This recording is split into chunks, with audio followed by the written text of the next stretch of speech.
Hello all, welcome to another one of Matt's Tuesday Tips.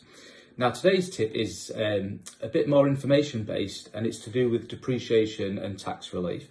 I'm going to keep this as simple as possible, very simple, so hopefully everyone can understand it.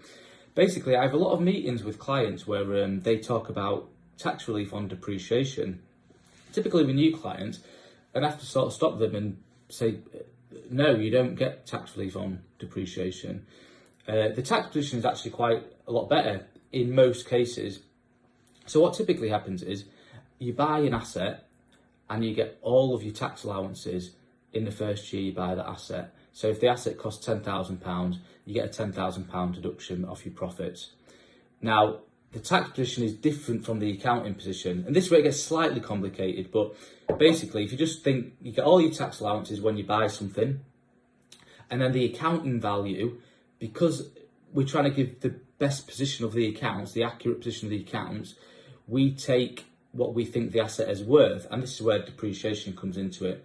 So if you buy an asset for £10,000 and you think it's going to last 5 years, you would depreciate it £2,000 a year in simple maths. So in an asset value, you might have £8,000 in your account after the first year, but you've claimed all of your tax allowances. So the tax position is better.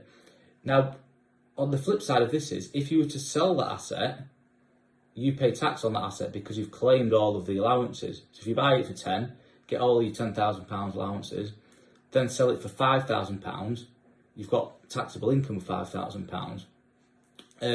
So that's it in very simple terms. That's how the tax treatment and the accounting treatment differs. So when you're going through your accounts, and likely if it lasts for 5 years, you deduct £2,000 a year, there's no tax relief on that £2,000 deduction because you've had all your tax relief.